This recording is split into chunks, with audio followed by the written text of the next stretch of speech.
SNS 24 news में आपका मैं स्वागत करता हूं। आज हम लोग धोरी प्रक्षेत्र के महाप्रबंधक मनोज कुमार अग्रवाल जी के साथ बैठे हुए हैं और आप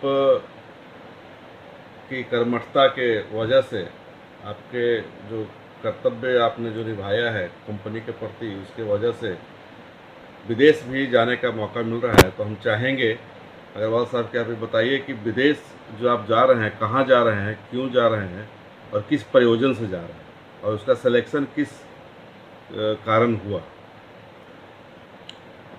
सबसे पहले मैं भी आपके चैनल SNS 24 को धन्यवाद देता हूं कि आपने इस विषय पर, जो कि सबके लिए बड़ा ही महत्वपूर्ण है, खास करके हमारे इंडस्ट्री CCL कोल इंडिया, जो कि हमारे अभिभावक और हमारे मुखिया माननीय PM प्रसाद साहब के नेतृत्व में और माननीय प्रोफेसर डॉक्टर VR रेड्डी साहब के नेतृत्व में मुझे इस ट्रेनिंग स्टडी टूर है ये, जो कि दो पार्ट में है। पहला पार्ट इंडिया में हैदराबाद में आस्की इंस्टीट्यूट में 21 अगस्त से 28 अगस्त तक हुआ। उसमें CIL से हर सब्सिडरी से एक लोग का चयन किया गया। उसी तरह से CCL से मेरा चयन हुआ और इसमें चयन के कुछ पैरामीटर्स थे कि कम से कम सर्विस 3 इयर्स होनी चाहिए, CR आउटस्टैंडिंग होना चाहिए, किसी तरह का कोई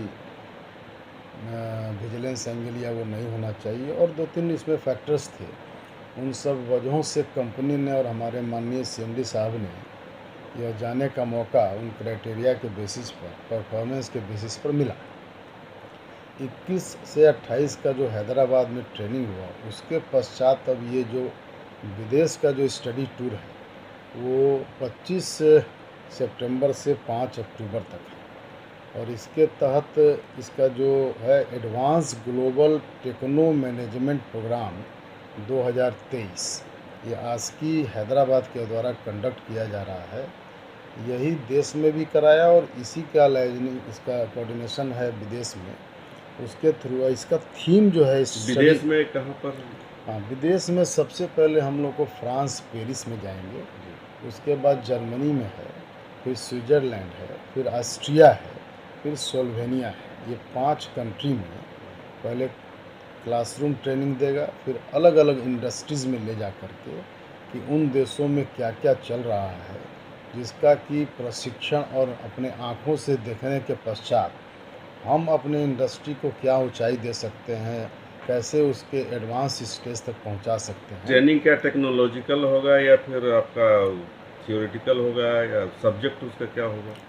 ट्रेनिंग थियोरेटिकल भी है और इंडस्ट्री बेस्ड फील्ड ट्रेनिंग भी है। और इसका थीम जो है वो थीम है future proof your leadership industry 4.0 net zero sustainability. ये इसका है। आपकी लीडरशिप को निखार लाया जाएगा, इंडस्ट्री के बारे में बताया जाएगा।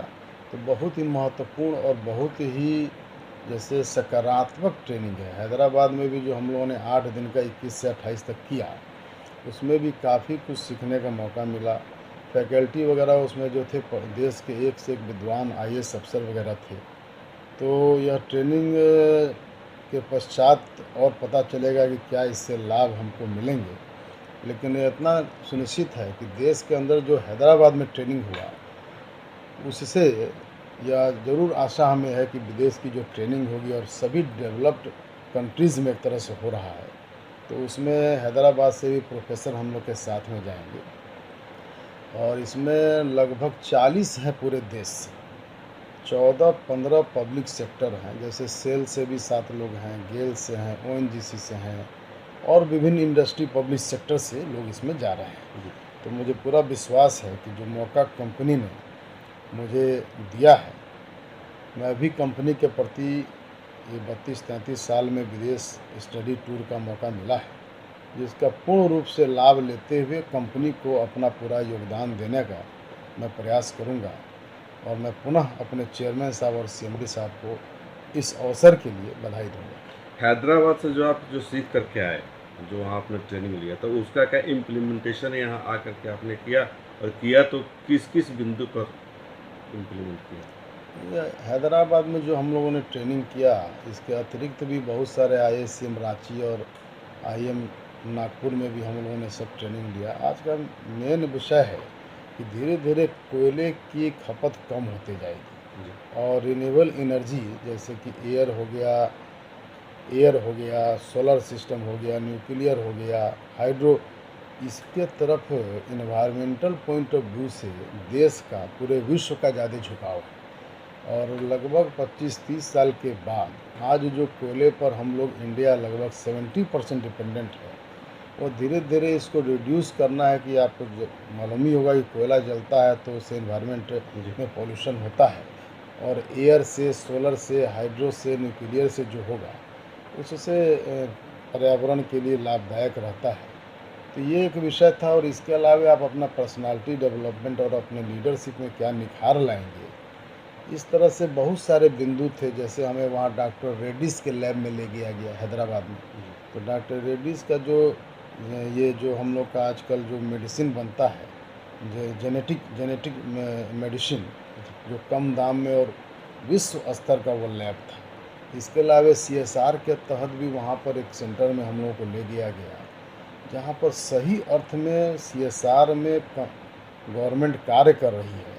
और उसमें हम लोगों ने देखा कि मोटरसाइकिल बनाना, सिलाई मशीन है, और भी तरह तरह के मसाला, खाने पीने के सामान बनाना, और कंप्यूटर बनाना सिखाना।